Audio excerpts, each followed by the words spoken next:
بسم الله السلام عليكم soo dhawaada saaxiibayaal maanta waxaan ka hadlaynaa sidee loo galaa ama sidee u gali kartaa imtixaanka ex-digfer Somali Turkish Recep Tayyip Erdogan haddii aad rabtid takhasus oo aad tahay dhakhtar qalin jebiyey oo bachelorkiisa wato oo rabo waqtigiisa inuu ka faa'iideysto isla markaasna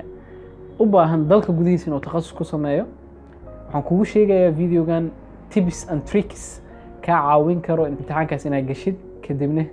guul fiican aad ka gaartid.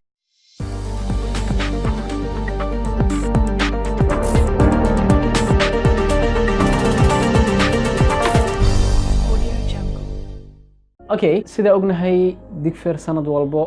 ama isbitaalka hadda magaciisa uu isbedelay waxaa loo yaqaanaa Somali Turkish Research and Training Hospital. magac kalena uu leeyahay waxaa la lahaa Recep Tayyip Erdogan Research and Training Hospital. Isbitaalkaas waa isbitaalka ugu weyn dalka Soomaaliya wuxuuna bixiyaa takhasusaad kala duwan system ah residency program oo wixii surgery ahna waa 5 sano wixii medicine ah oo qaybaha kala duwan ee medicine-ka ahna waxa waaye takhasus 4 sano ah. Programka runtii waa program aad u wanaagsan aniga waxaa kamid ahay dhaqaatiirta sanadihii la soo dhaafay imtixaanka ku guuleystay isla markaasna ka howlgalo hadda isbitaalka waxaa jiro dhaqaatiir fara badan bacdama imtixaanka mar dhow la qaban rabo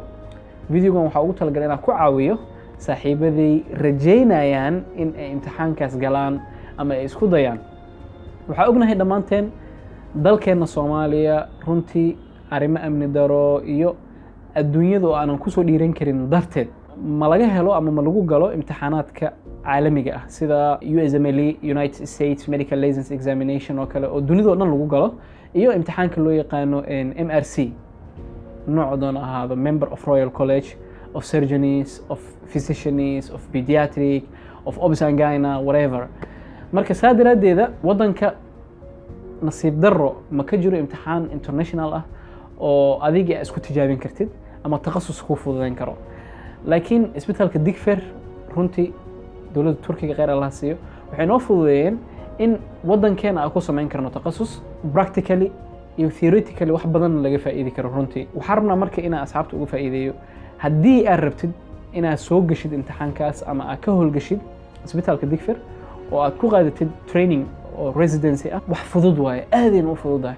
asxaab badan aad ka baqayaan iyagoo ka walwalayo runtii aniga aad ma u diyaarsanay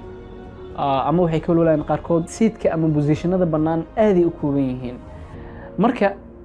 laakiin aniga fikir ka duwan kaasaan ku wadaa maxaa yeelay tusaalaha ugu fudud haddii aniga aan kaa siiyo imtixaankaas dhan arkaysid waxaan ku diyaariyey 12 maalmood. Can you imagine that? ma rumaysanaysaa just 12 days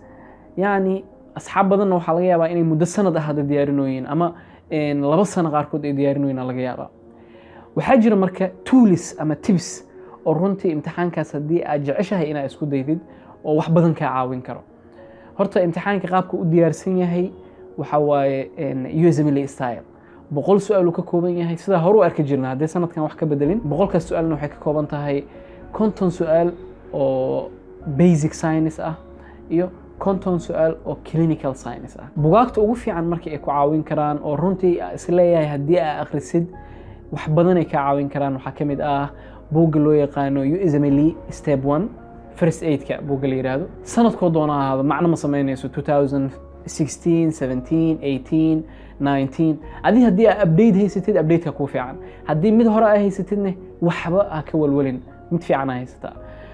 horta buuggaas waxa waaye aabaha imtixaankaas waa yani buuggaas haddaadan akhrinin wax badan aa kaa maqan buuggaas la'aantiis waxa uu ku suuragalayaan. buugga labaad waxa waaye First Aid USMLE Step 2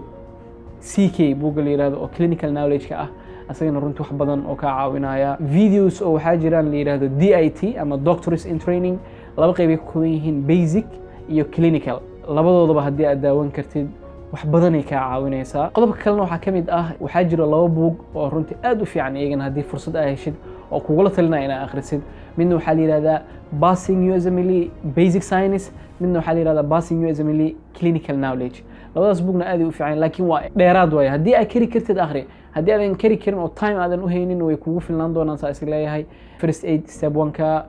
oo USMLE iyo Step 2ga iyo DIT marka waxba ka walwalin sababta aan kuu dhahayo isku soo day imtixaankan maxay tahay maadaama waddanka uusan ka jirin imtixaan international ah adigana aad tahay fresh graduate ama dhakhtar GB ku shaqeynaya muddo oo waddanka joogo aynan u saamaxeen fursadda inuu isku dayo imtixaanaadka internationalka ah yani wax badan ay ka caawinaysaa waxay ka caawinaysaa muhiim ma ahan adiga inaad imtixaan ka baastid ama inaad dhacdid it doesn't make any sense yani waxa macno ma sameynaysa arrinkaas iyada laakiin waxaa muhiim ah in imtixaan international standard ah ugu yaraan aad isku daydid oo aad ogaatid awooddaada intay la eg tahay aad isbarooyeysid adiga yani akhriska aad wax akhrisay iyo intii macluumaad aad haysid intay la eg yihiin waxay kale kaa caawinaysaa haddii biri aad waddanka banaankiisa u baxdid ama haddii imtixaano kale aad isbitaallo kale ama hay-ado kale aad u galaysid inaad already well prepared tahay midda kale asxaabta waxaa kula talinayaa in aadan yani one vision lahaanin adiga waxaa u baahan tahay plan B inaad leedahay imtixaankan ha ku ahaado plan A laakiin you should have another plan ha ku degsanaado inaad baxdid dalka ka baxdid oo kale oo wadamada imtixaanada internationalka lagu galo aad tagtid oo kale ama takhasus inaad sii xariisatid ama shaqadaada kale inaad wadatid yani moodkaaga ha ku xirin examkan inaad gashid haddii aad soo bixi weysidna yuusan ku niyad jebinin asxaabaa galeen ku laabteen haddana ku laabteen marka dambena baaseen it's easy waana wax nature ah oo dunida oo dhan ka jiro imtixaan in la galo la dhaco haddana lagu laabto la baaso la galo la dhaco again and again again marka ugu dambeysa la baaso laakiin haddii aan niyad jabtid adiga istogtay baa macnaha marka saaxiibayaal don't worry it's very easy really waxa waaye waqti yar haddii aad haysatid hadda haddii aad bilowdid muddo haysataa imtixaanka oo aad ku diyaarin kartid marka insha Allah videogeena halahaas uu ku kooban yahay haddii adiga aad tahay qofka isku soo dayi rabo saaxiib videogan laga yaabo inuu wax badan kaa anfacay haddii saaxiib kale ama walaal kale aad og tahay oo rabo imtixaankaas inuu isku dayo يعني لو ذاك هكفى إيديستو thumb up like نو صار فيديو جينا then subscribe صار channel كينا هدي أو كعصبتها هاي